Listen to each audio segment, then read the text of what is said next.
بسم الله الرحمن الرحيم كان ان beertooda halkan ay ahaan jirtay haye waa taa mooskaas tiinka iyo intaa soo wareegsan ilaa halkaa quracdaas halkaa buulasha shishadooda eeriyada inta ay hayn haye markii hore saddex nin bay ku lahaayeen dabadna afar bay ku qaybsadeen marka inta waa la baloodayo marka halkan uu baloodadiis intaas bay ku dhex jiraan eeriyada inta bay ku dhex jiraan oo indinba in buu helay halkeer uu helay halkan iyo halkan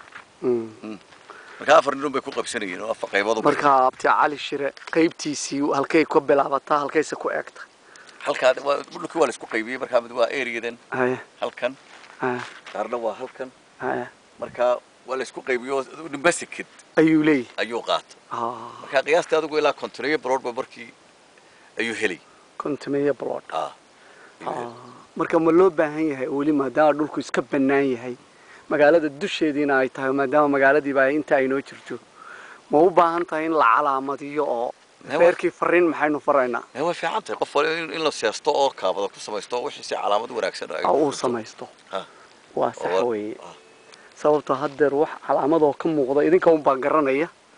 oo meeshu say ahayd naqshad bay leedahay naqshadeedun baa lagu soo saaray naqshad bay leedahay waana la yaqaan bari iyo galbeed iyo dhinac walba wixii kale beerta marka waa taa soo wareegsan inta soo wareegsan tiinka ilaa dhirta inta ma tiinkaasa ku wareegsan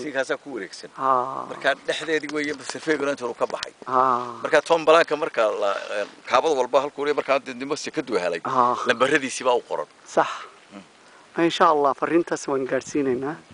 haddii alla idmo dhulkuna waa ka iska bannaan guryahan hadda laga dhex dhistay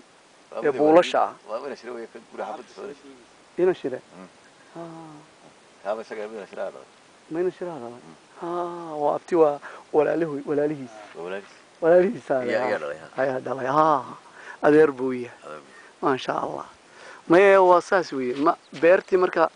dhulkii beerta ahaa ee baloodhadii halkaas ay naga eegeen Soomaa halkaas ku eegeen way